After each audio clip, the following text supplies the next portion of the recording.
Ready for this? This one has been living in there a very, very long time.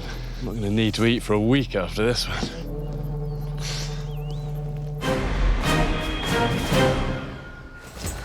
And these are so fast, you've got to grab these quickly and off you try and go for it, it will jump, so you want to aim above it. Like that. He's not very happy about that. Okay, that's quite a whopper. I was going to take his head off. There you go. And then the rest of him now is edible, but really in the wilds, in a survival situation, you've got to leave your prejudices behind. And that is energy. Energy means movement, and movement is vital if you're going to self-rescue. So here we go.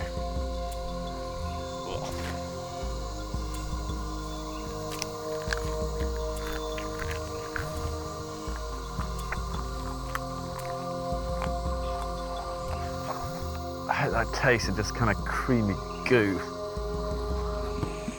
There you go. Improvised chopsticks. Grilled scorpion.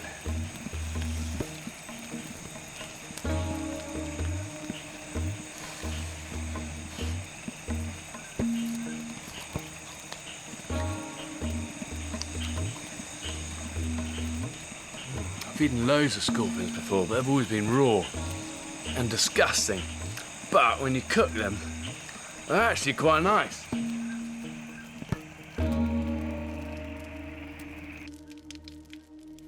But there are parts of an animal, especially when eaten raw, that make even me squeamish. It's traditional for Berber men to eat goat's testicles. They're thought to enhance fertility, and it's certainly going to be a test of my manhood. Merci, merci.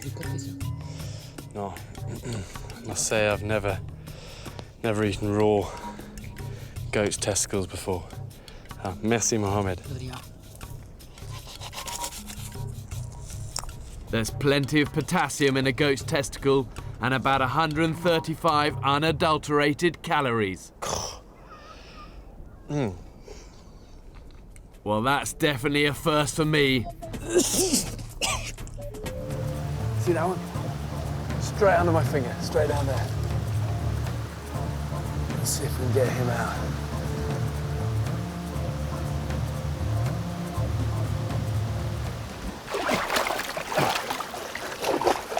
Got him. And these are just fine to eat, absolutely raw. And if I just grab the tail of this, give it a twist one way, twist the other way, you should then just be able to pull out its guts. That's the stuff I don't want to eat. But then the rest of this is fine to eat. Not the head, but body's nice. Better cooked, but nice raw. Rivers and oceans are rich hunting grounds. High in protein, sea urchins can be found worldwide. But beware, many species have venomous spines which can inflict great pain. Look at the size of the spikes on this. And you want to get all of these barbs off first. Here we go. Okay, look, you can see inside it all of the sand and the guts. I don't want that. But underneath this, see all of these brown bits here? That's all of its eggs, all of its roe. And all of these eggs are good to eat. They say this is a caviar of the sea.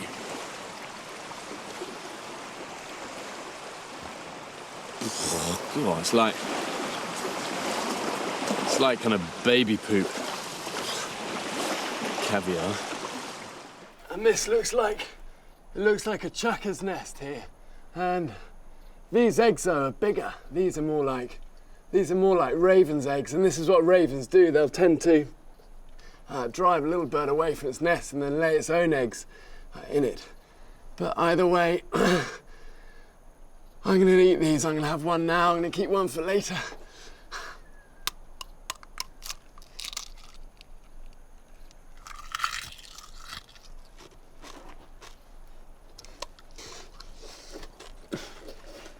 All bird eggs are edible. Even the shell is a good source of calcium.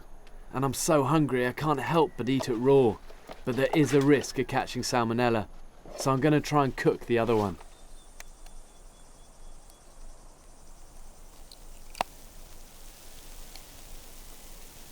It's probably about 120 degrees out here in the heat at the moment, and this is undoubtedly the hottest place I have ever been in my life.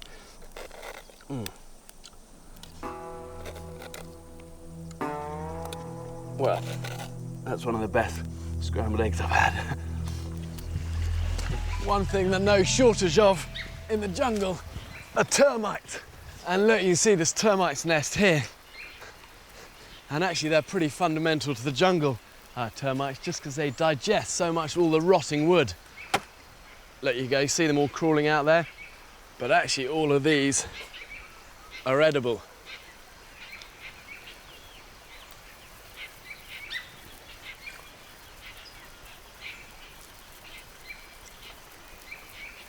And they taste like a little bit zingy, you know, like kind of not very nice citrus.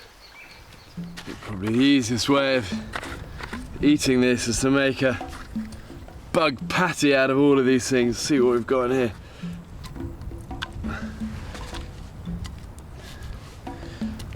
A couple of locusts. I don't want those spiny legs. With beetles, a couple of moths as well, even got a praying mantis. Ooh. Quite a diverse breakfast menu. Squidge all that up together.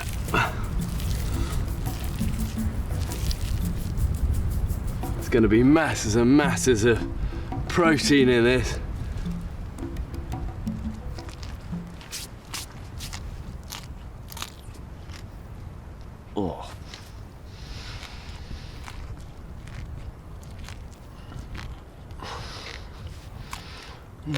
Just got to keep thinking of the energy and the protein.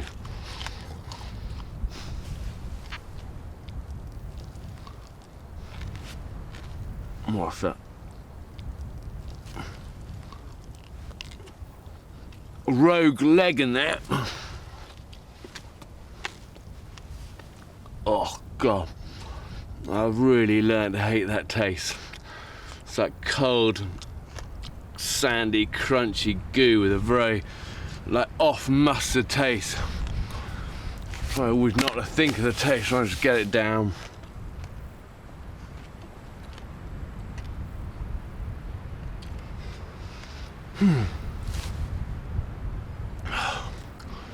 Thing is, you gotta keep chewing it to get the stuff down. Come on. Truly terrible way to start a day. Oh, ready for this?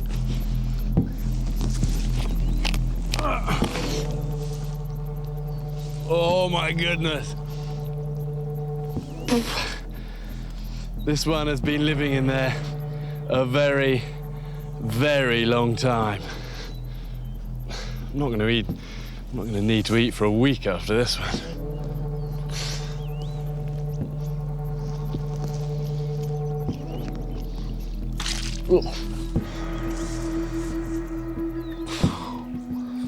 Pound for pound, insects like these contain more protein than beef or fish. They're perfect survival food. This actually ranks as one of the worst things I've ever eaten.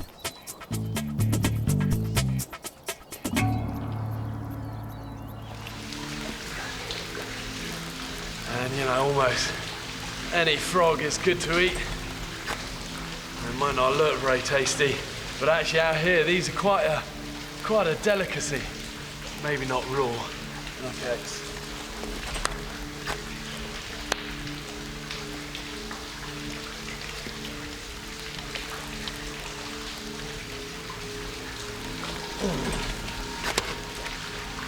And then that's all the guts here.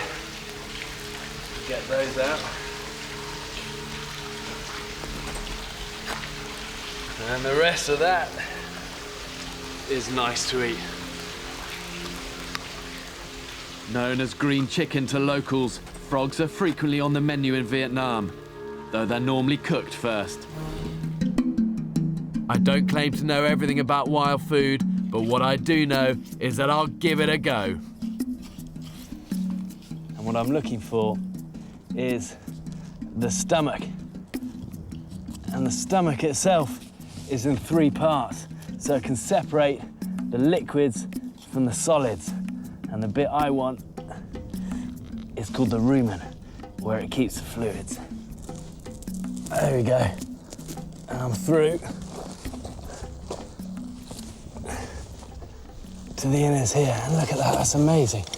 This rumen water is just like a reservoir. And a nomad told me once how his uncle in the 1950s was lost in a sandstorm out here. And he actually ended up killing his camel to get at the rumen and all this fluid inside. And that actually saved his life. If you don't find much water in the rumen, you might get some from the main part of the stomach, where the food's digested. God, a load of stench of camel digesting food straight up my nostrils. And here you go, look, if you bring camera over here and look inside, you can see everything that it's been eating. And that's just sort of partially digested. And the fluid in this, again, is drinkable.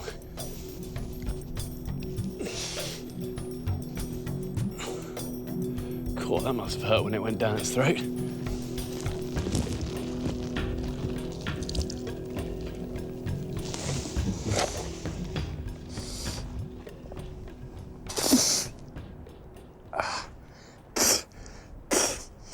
Drinkable, but truly disgusting. One thing you can do if you're stuck out here with no water source at all is actually drink the fluid from a fresh elephant dung. Pretty disgusting, but it could save your life.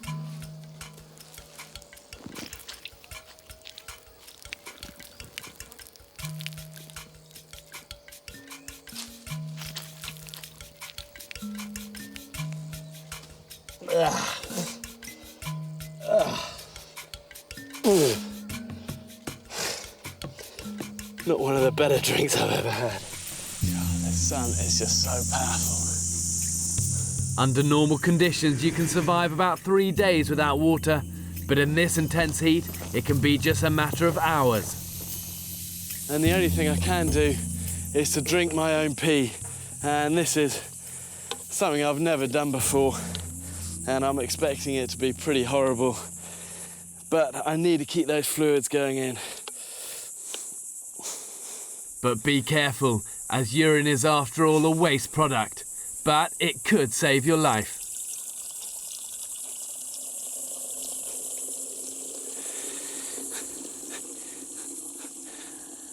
And if I just peed on the ground, that's all those fluids wasted.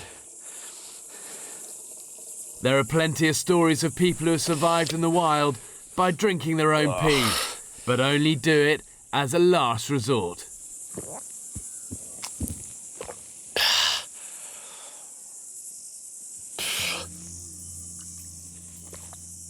God, there's no getting away from it. That really is pretty horrible. It's like warm and it's salty. And not my favourite.